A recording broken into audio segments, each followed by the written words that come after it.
Good morning students.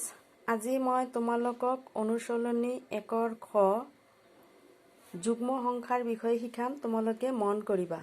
এতিয়া কথা হল যুগ্ম মানে কি? যুগ্ম মানে হল জোড়। তোমালোকে মনত ৰাখিবা দুটা লগ হৈ এজৰ হয়। যেনে দুটা হাঁহ মানে এজৰ হাঁহ, দুটা পাৰ চৰাই মানে এজৰ পাৰ চৰাই।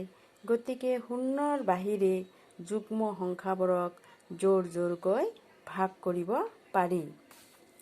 ধৰা হল তোমালোকৰ হাতত 8টা মাৰ্বল আছে। কেইটা মাৰ্বল আছে? 8টা মাৰ্বল আছে।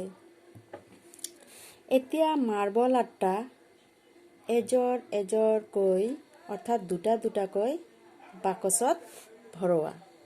দেখা গ'ল 4টা বাকচত মাৰ্বল কেইটা। 1 2 3 4টা। 4টা বাকচত মাৰ্বল কেইটা। হাতত এটাও লৈ নোযোৱাকৈ ৰাখিব পৰা গ'ল। অৰ্থাৎ যুগ্ম সংখ্যাবোৰক আমি জোৰকৈ ভাগ কৰিব পাৰি। এতিয়া যুগ্ম সংখ্যা কোনবোৰ? তোমালোকে মনত ৰাখিবা যে যুগ্ম সংখ্যা কোনবোৰ সংখ্যাক যুগ্ম সংখ্যা বুলি কোৱা হয়। শূন্যক যুগ্ম সংখ্যা হিচাপে ধৰিব পাৰি। 0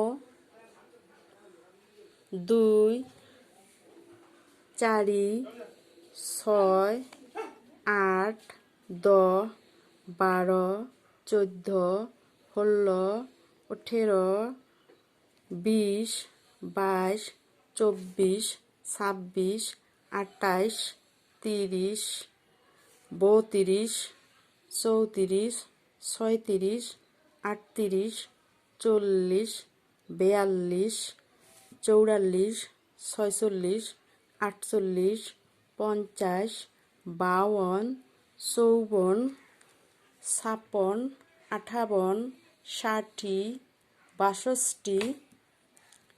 62 64 66 68 70 72 74 76 78 80 82 84 86 88 90 92 94 96 98 100। এই সংখ্যাবোৰক যুগ্ম সংখ্যা। এই সংখ্যাবোৰেই হ'ল যুগ্ম সংখ্যা। তোমালোকে এই যুগ্ম সংখ্যাবোৰ ভালকৈ শিকিবা। আজি এইখিনিয়ে। ধন্যবাদ।